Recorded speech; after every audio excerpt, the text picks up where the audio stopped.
Selamat datang di UC, wahai para UCzen apapun yang kalian gabrutkan. Kali ini, sebuah film yang berjudul Cruel War akan menemani kita. Film ini bercerita tentang sebuah penemuan yang memicu terjadinya konflik berdarah antara mereka yang memperebutkannya. Ingin mendengar kelengkapan ceritanya? Segera rebahkan badan Anda ke posisi premium dan kita gaskan.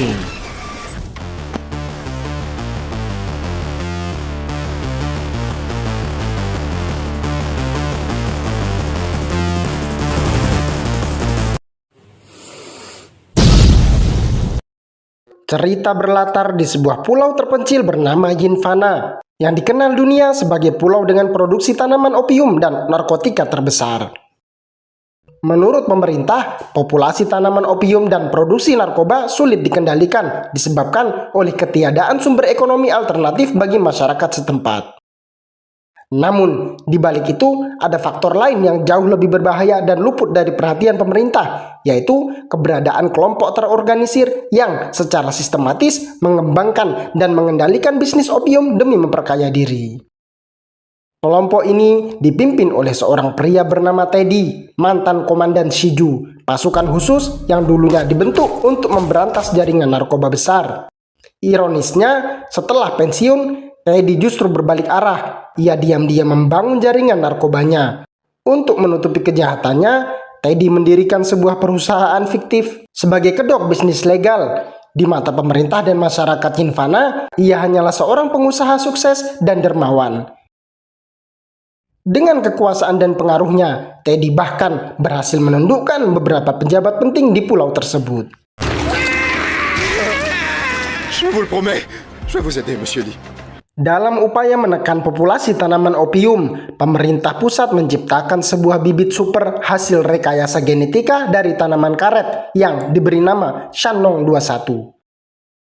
Meski masih dalam tahap penyempurnaan, tanaman ini digadang-gadang mampu menjadi sumber pendapatan alternatif pengganti opium karena pertumbuhannya yang cepat dan hasil getahnya yang jauh melampaui karet biasa. Kabar ini sampai ke telinga Teddy. Menyadari bahwa bisnis gelapnya terancam, ia segera menggerakkan pasukannya untuk merebut bibit tersebut. Bibit Shandong 21 berada di bawah pengawalan satu unit pasukan dari perusahaan ISC, perusahaan keamanan internasional, saat kelompok Teddy akan merebutnya.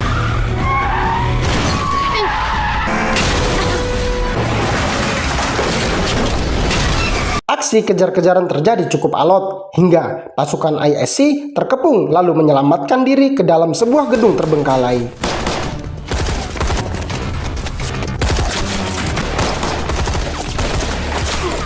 Karena kalah jumlah, satu persatu anggota pasukan ISC gugur, menyisakan seorang personil wanita yang terdesak. Di saat genting itulah, ya, sang kapten unit datang menghabisi musuh-musuh yang tersisa dan menyelamatkan bibit. Kapten itu bernama Lin. Bertahun kemudian, Kapten Lin memilih pensiun dan menjalani hidup damai sebagai rakyat biasa. Namun, ketenangan itu kembali terusik ketika kepala ISC memintanya kembali bertugas. Lin diminta memimpin misi perlindungan bibit Shandong 21 yang telah disempurnakan dan akan diuji coba penanamannya di Pulau Yinvana. Awalnya Lin menolak, namun segalanya berubah ketika ia melihat profil ilmuwan yang memimpin uji coba tersebut.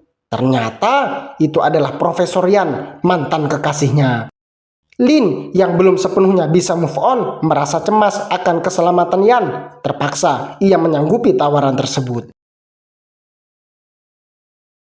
Berpegang pada prinsip sedia payung sebelum hujan dan lebih baik mencegah daripada makan hati, Lin mendatangi Yan di pusat penelitian sebelum keberangkatan ke Yinvana. Ia bermaksud memperingatkan Yan tentang kondisi keamanan dan situasi politik pulau yang kacau, berharap informasi itu membuat Yan mengurungkan niatnya.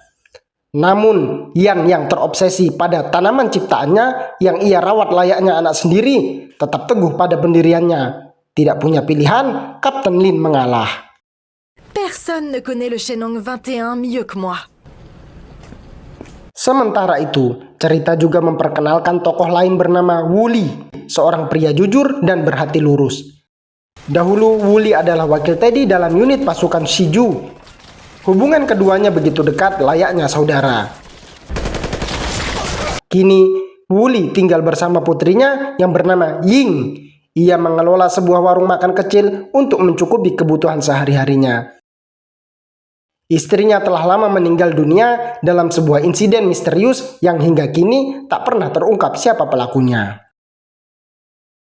Selain Ying, Wooly juga memiliki sahabat yang sudah dia anggap saudara sendiri. Panggil saja dia Joko. Saking dekatnya hubungan mereka, Ying sampai memanggilnya ayah angkat. Tonton, tu n'es plus du tout moche. Tak seperti biasa, hari itu Joko berkunjung dengan membawa banyak makanan. Ying terlihat sangat bahagia mengunboxing makanan tersebut. Regarde, je t'ai ramené ton plat préféré. Malam harinya, saat Wooly dan Joko berbincang, Ying tiba-tiba pingsan. Entah apa yang menimpanya, Wooly dengan panik segera menggendong putrinya itu keluar, mencari tumpangan menuju rumah sakit. Seolah telah direncanakan, sebuah mobil mewah berhenti tepat di hadapan mereka. Ternyata itu adalah Teddy yang tanpa banyak bicara menawarkan tumpangan gratis. Setelah dilakukan diagnosa, dokter menyimpulkan bahwa Ying terkena serangan jantung. Si dokter menyodorkan tagihan biaya pengobatan sambil menyarankan agar Ying menjalani operasi di rumah sakit kota. Jangankan untuk operasi, tagihan pengobatan yang sedang disodorkan padanya pun dia tak mampu bayar. Saat itulah Mbak Pahlawan Teddy tampil memerintahkan anak buahnya untuk melunasi tagihan tersebut. Saat Wooly berdiri di dekat jendela ruang perawatan menatap putrinya yang berbaring lemah, Teddy mulai membuka percakapan mengarang cerita dusta tentang konspirasi ilmuwan asing yang menyuap pemerintah pusat untuk melakukan uji coba tanaman berbahaya yang diyakini dapat menjadi senjata biokimia. Teddy menambahkan bahwa seluruh pejabat lokal bersikap acuh tak acuh, satu-satunya orang yang peduli dengan masa depan pulau ini hanyalah dirinya. Dengan licik, Teddy memutarbalikkan fakta demi menarik Wooly bekerja bersamanya. Wooly awalnya menolak, namun ketika Teddy berjanji akan menanggung biaya operasi Ying, Wooly terpaksa menyetujui tawaran tersebut. Que je trouverai le meilleur médecin pour s'occuper d'elle. Sementara itu, Kapten Lin, unitnya dan Profesor Yan telah tiba di Pulau Yinvana. Dalam perjalanan menuju markas persembunyian, beberapa kendaraan mencurigakan membuntuti mereka. Lin memerintahkan unitnya berpencar.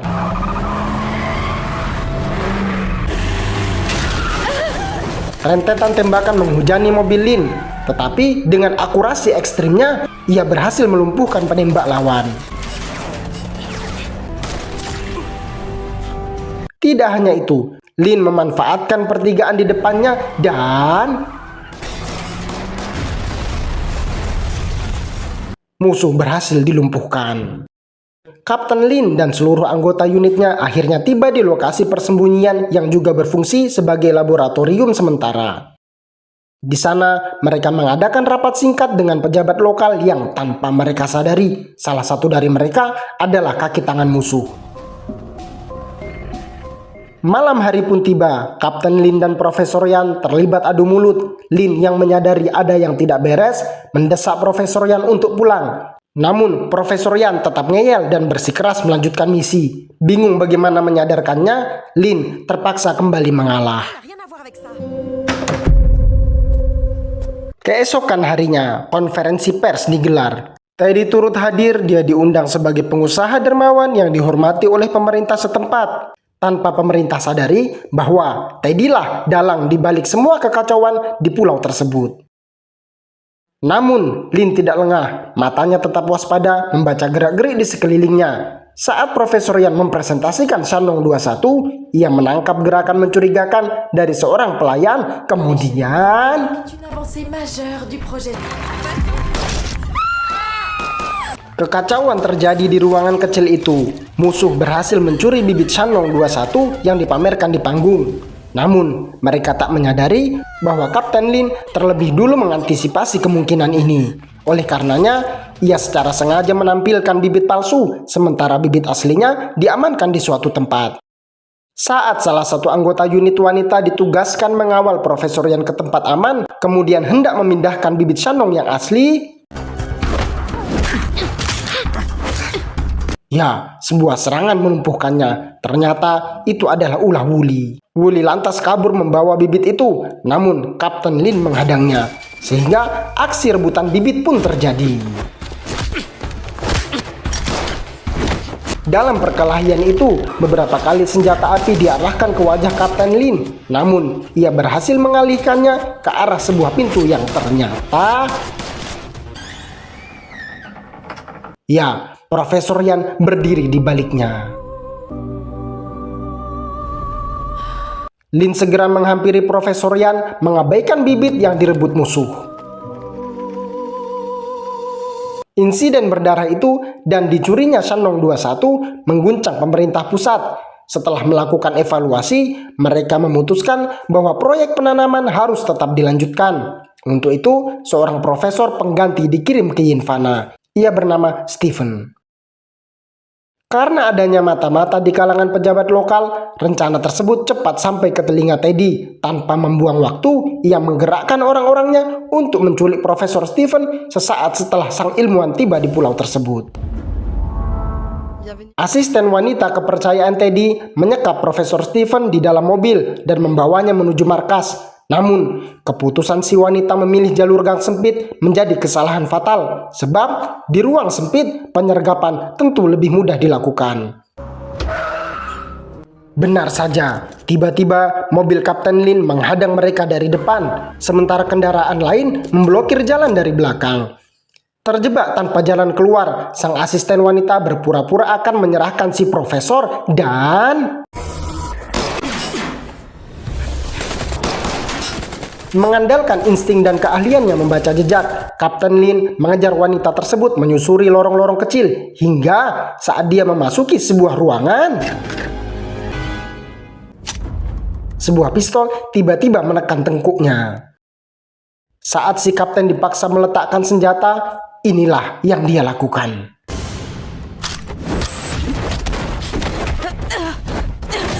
Setelah melumpuhkan wanita itu, Kapten Lin membawa Profesor Stephen kabur. Namun, baru saja bergerak beberapa langkah, sebuah tendangan dari Wooly menghantamnya, mengawali pertarungan di ruangan itu. Di tengah baku hantam antara keduanya, si wanita bangkit merebut kembali Profesor Stephen dan membawanya pergi. Perkelahian terus berlanjut. Sampai akhirnya Wooly berhasil kabur. Tanpa sengaja, ia menjatuhkan secari kertas alamat rumah makannya, petunjuk penting bagi Kapten Lin. Sementara itu, Profesor Stephen berhasil diseret ke markas Teddy. Di sanalah terungkap tujuan sesungguhnya dari penculikan tersebut. Teddy bukan sekedar ingin menggagalkan proyek pemerintah, melainkan berniat menciptakan varietas opium super dengan meniru rekayasa genetika Shandong 21 dan memanfaatkan keahlian Profesor Stephen. Je ne travaillerai pas pour vous. Dengan demikian, konflik di Pulau Yinvana memasuki fase paling krusial. Mengetahui itu, Wooly sadar Teddy menipunya. Ia yang sudah terlanjur terlibat dan tahu banyak hal, sadar bahwa jika ia kabur saat itu juga, ia akan mati. Wooly menunggu momen yang tepat, hingga waktu makan malam tiba. Saat si asisten wanita menuangkan minuman di gelas Wooly, dengan gerakan cepat, Wooly menyandranya, lalu perlahan melangkah keluar.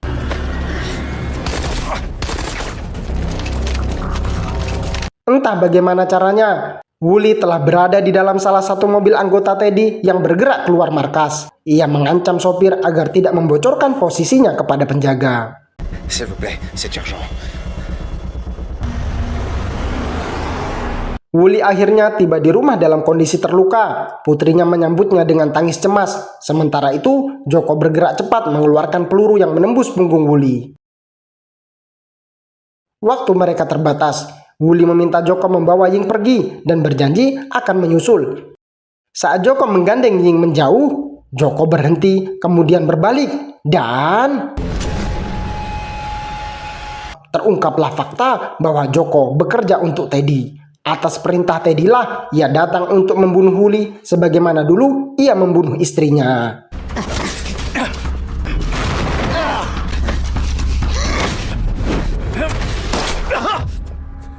Bersamaan dengan Wooly berhasil membunuh pengkhianat itu, sebuah mobil polisi mendekat ke arahnya. Dalam kepanikan, Wooly melarikan diri. Ternyata itu adalah Kapten Lin. Kapten Lin bergerak waspada memasuki rumah Wooly. Di sana, dia menemukan putri Wooly tergeletak pingsan. Tak berpikir lama, ia membawa putri kecil itu ke rumah sakit dan meminta pihak rumah sakit menghubungi ayahnya. Tenez son numéro. D'accord. Ying dirawat di ruang yang sama dengan Profesor Yan, hanya dipisahkan oleh tirai dan sama-sama dalam kondisi kritis. Sementara Kapten Lin berdiri memandangi mantan kekasihnya, Wooly tiba menatap anaknya yang terbaring dari kejauhan. Setelah beberapa menit yang menegangkan, Profesor Yan menghembuskan nafas terakhirnya. Sebaliknya, nyawa Ying berhasil diselamatkan. Dilanda amarah dan duka, Kapten Lin menyeret Wooly keluar ruangan dan memukulinya. Merasa bersalah, Wooly tidak membela diri. Ia hanya berusaha meyakinkan Kapten Lin bahwa dia tidak ada di pihak Teddy. Ia terpaksa terlibat demi menyelamatkan putrinya. Kapten Lin menjawab dingin bahwa percuma anaknya selamat saat ini jika saat dia nanti tumbuh dewasa, tanaman opium super mewarnai lingkungannya, menghancurkan masa depannya dan seluruh generasi di zamannya. Lin pun meninggalkan Wooly merenungi peringatannya itu. Je vous explique un truc. Même si vous avez pu sauver votre fille. Setelah perenungan mendalam, Wooly akhirnya mengambil keputusan berani, yaitu melawan balik demi masa depan generasi berikutnya. Namun, baru saja ia keluar hendak menuju markas Teddy, musuh telah menunggunya dan...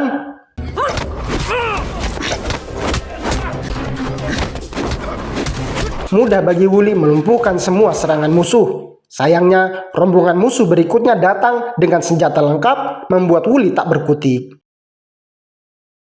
Ia ditangkap dan diintimidasi. Namun, sebagai mantan pasukan khusus, Wooly tidak bodoh. Saat musuh lengah, ia mengeluarkan sebuah mata pisau cutter yang ia sembunyikan dalam mulutnya. Kemudian...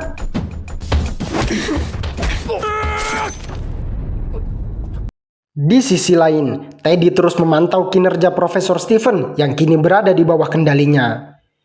Stephen menegaskan bahwa ia membutuhkan satu dokumen penting lagi untuk menyempurnakan penyalinan genetika Shandong 21. Dokumen tersebut hanya dimiliki oleh Profesor Yan. Mendengar itu, Teddy memerintahkan anak buahnya menangkap seluruh anggota unit Kapten Lin untuk diinterogasi.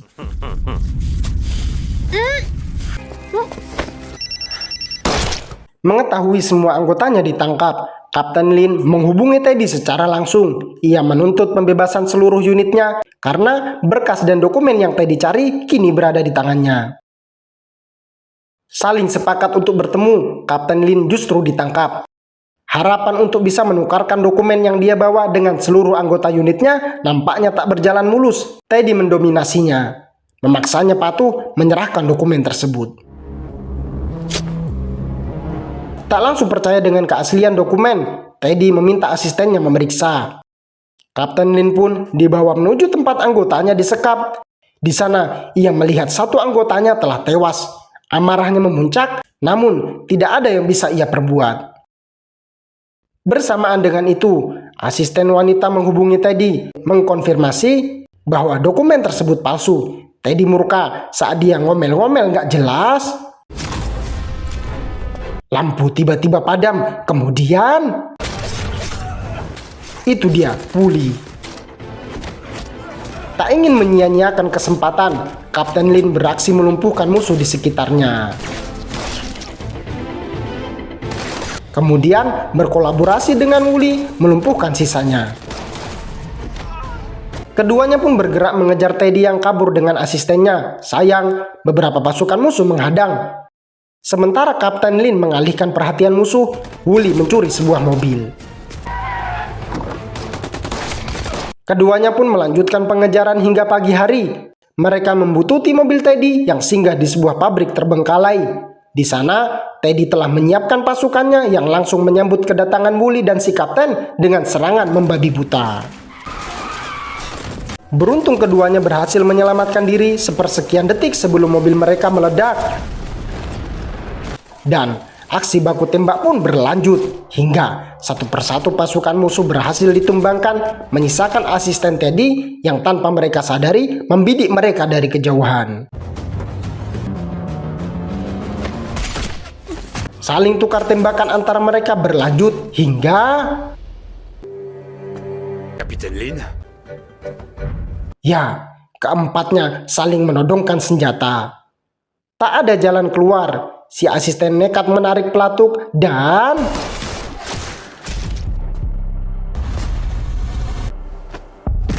pertarungan antara Kapten Lin dan Teddy pun pecah.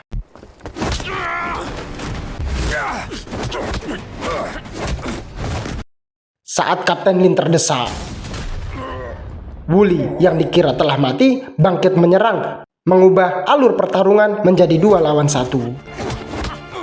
Meski begitu, Teddy tetap sulit dikalahkan. Ia berhasil menikam Kapten Lin dan membuat Wooly tersudut.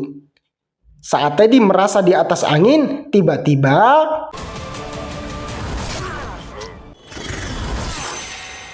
Kapten Lin menumbangkannya dengan sisa-sisa tenaga.